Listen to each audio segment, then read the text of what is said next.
Час новин на АТР. 24 січня, 1062-й день анексії Криму. Ви дивитеся «Заман», у студії Ескандер Маметов. У цьому випуску.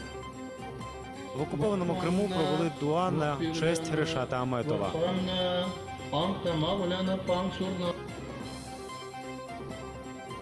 У Криму купи сміття. Отличное состояние в кавычках. Сергій Аксьонов запропонував кримчанам взяти лопати в руки. Тоже напрячься и выйти спокойно поучаствовать. 42 роки мало би виповнитися першій жертві окупації Криму Решату Аметову. Його дружина і троє маленьких дітей майже 3 роки живуть без чоловіка і батька. Вбивця Аметова не знайдені. 3 березня 2014 року кримсько-татарський активіст вийшов на одиночний пікет проти окупації до будівлі Ради міністрів Криму. Пізніше кілька представників самооборони, скрутивши йому руки, посадили його в машину і повезли в невідомому напрямку. Понівечене тіло Аметова знайшли у селі Зімлянічне Білогірського району 15 березня. На тілі чоловіка були численні ознаки тортур, голова була обв'язана скотчем, очі виколоті, поруч з трупом лежали кайданки. Поховали Решата Аметова 18 березня на Сімферопольському цвинтарі. Пізніше його нагородили зіркою Героя України посмертно. Кримсько-татарські активісти провели дуа-молебень у пам'ять про вбитого співвітчизника. Десятки небайдужих і незгодних з методами розправи над Решатом Аметовим зібралися у Сімферополі.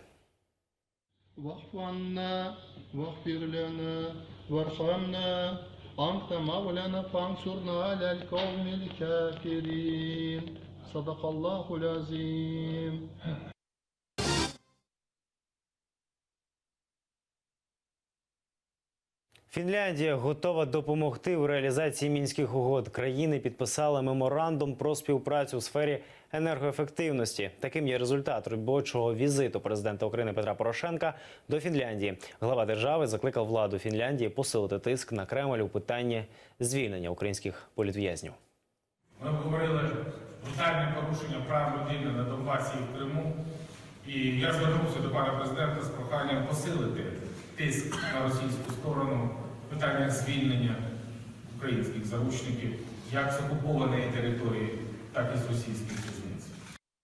Лише жорсткі санкції проти Росії зможуть повернути окуповані території Україні. Таку думку висловив військовий експерт Олег Жданов. Він вважає, що наразі країну-агресора ще не поставили в такі умови, що простіше відмовитися від чужих територій, ніж підтримувати і фінансувати їх. Ну, например, отключение системы SWIFT, да, которая положит банковскую систему Российской Федерации в один день.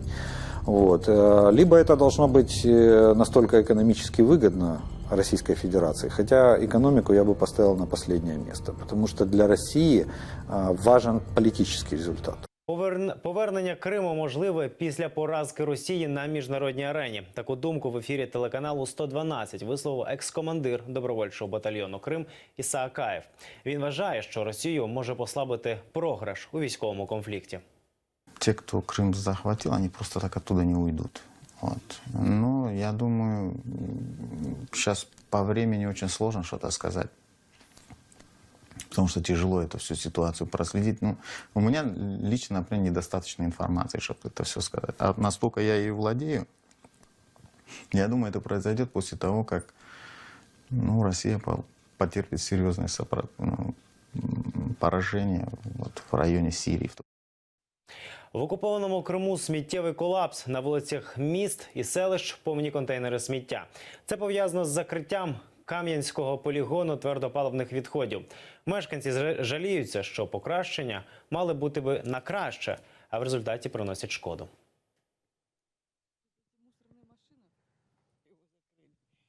Знаете, как летом здесь такая... Их нет вони. Ну и... Где-то до Нового года было вот так, хорошо.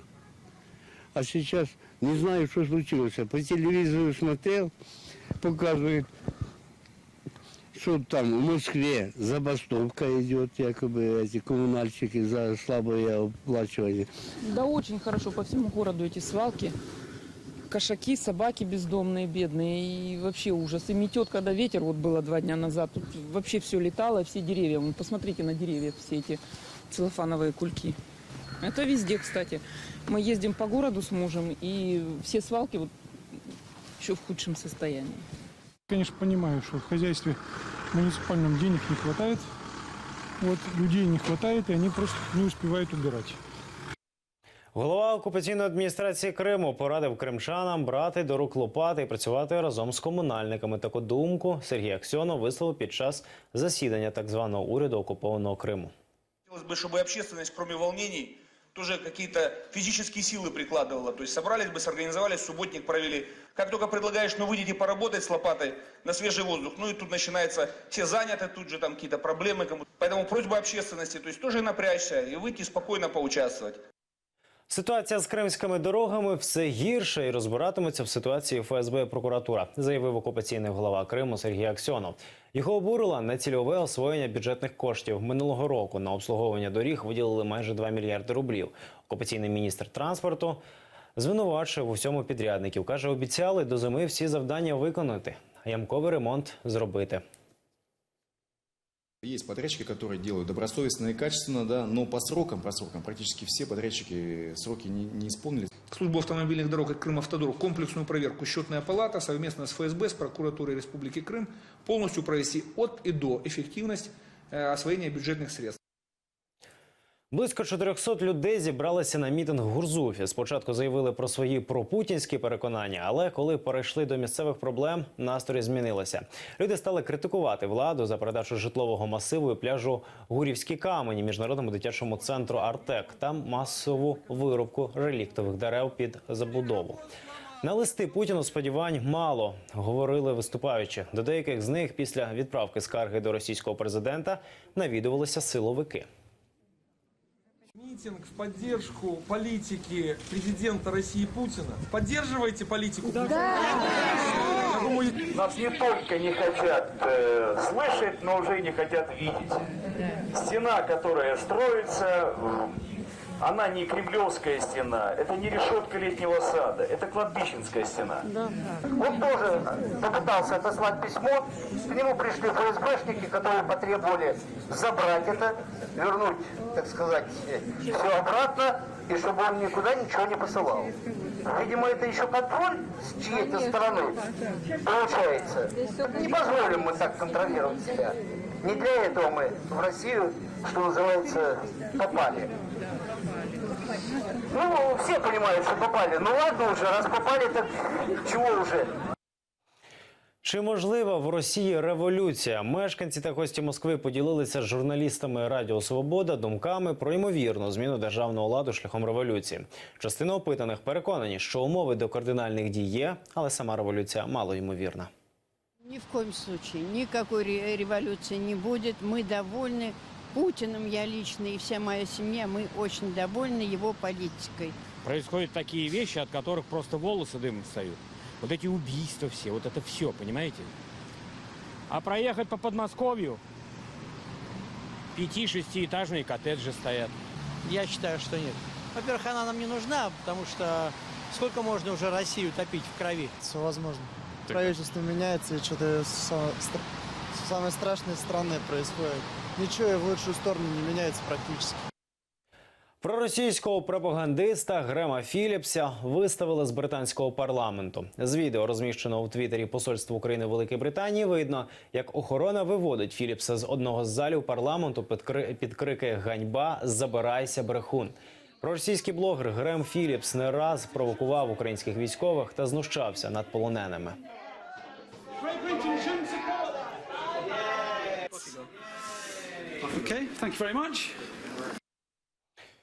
Кілька десятків людей автомобілів заблокували по одній смузі на в'їздах до Києва. Перекривши рух на Бориспільській, Житомирській, Варшавській та Одеській трасах, активісти закликають ухвалити законопроект, що врегулює розмитнення машин. Законопроект пропонує ввести часткове звільнення від оподаткування ввезених з-за кордону авто і встановити за це справедливу плату. Також відбувся мітинг під стінами Верховної Ради.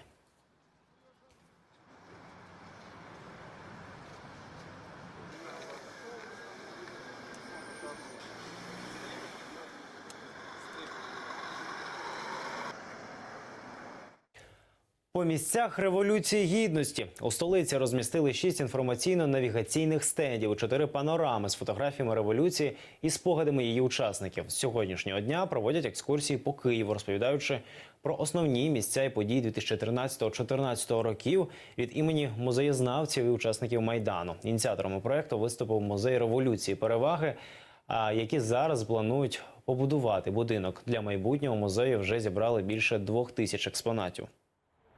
Ми вирішили створити своєрідний музей під відкритим небом, де експонатами будуть самі місця, пов'язані з Революцією Гідності, де експонатами будуть ті будинки, які безпосередньо пов'язані, вулиці, площі і так далі. І, власне, на це спрямований наш проект «Місця Революції Гідності». Це помпові гармати, це катапульти, це унікальні речі, це арт-об'єкти, це серія мальованих полотен під проводом Володимира Свачія, це експонати бібліотеки Майдану, книжки. В Святошинському районному суді Києва відбулося чергове засідання у справі вбивства людей 20 лютого 2014 року під час Євромайдану. Цього разу свідчив потерпілий активіст з Івано-Франківської області. Під час Майдану він отримав вогнепальне поранення. Більше знає Ільвіна Сідбулаєва. Під конвой по черзі до залу суду заводять 5 колишніх беркутівців. Їх звинувачують у розстрілі активістів на Майдані на вулиці Інститутській у лютому 2014 року. Потерпілий активіст Петро Ковальчук дає свідчення. Він з Івано-Франківської області. Суду правду і тільки правду. Зобов'язую суду говорити правду, тільки правду. Каже, неодноразово приїжджав на Майдан допомагати людям. Єдина зброя, яка була, це лише саморобний щит. Я відчув тепло, і як вже от куля безпосередньо рухається, от так вона мені от попід шкіру. Оце я чув, як вона мені лізла. З правої сторони, так як вона зміщалася вліво. Оце я чув. І потім вже, що мені так би, чи здавалося, чи що всередині, що так би от булькотить, і я так тоді починаю втрачати свідомість. Втрачав свідомість і думаю... Він був одягнений у джинси та куртку. Єдиний засіб захисту – блакитна каска на голові.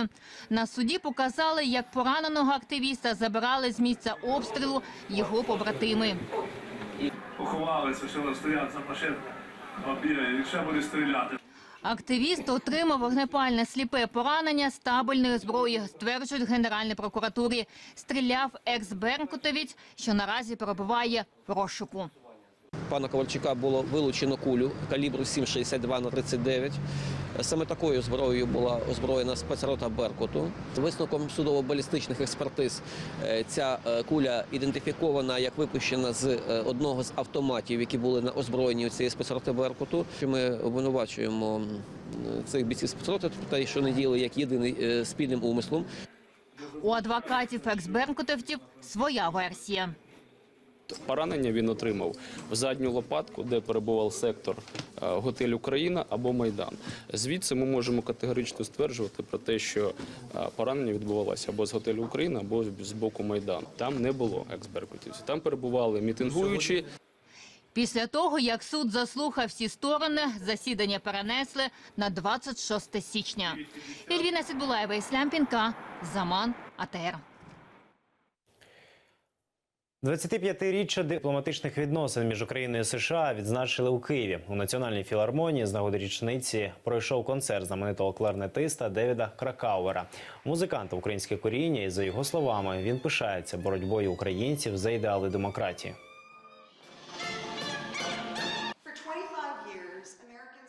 – 25 років американці та українці укладали свої сили і душу у те, щоб наші відносини були такими ж теплими, як і на початку. Сьогодні ми відзначаємо 25-річчя дипломатичних відносин у компанії всесвітньо відомого гостя – американського кларнетиста Девіда Кракауера. Уперше я приїхав до України у 1991 році.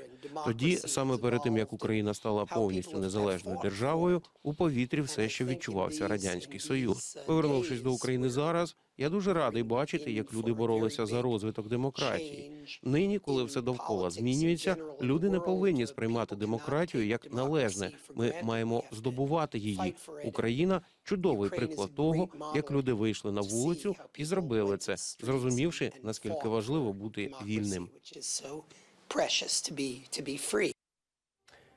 Це всі новини на цей час. Дивіться наступний випуск «Заман» з Софією Абляєвою за 2 години. Будьте з АТR. До побачення.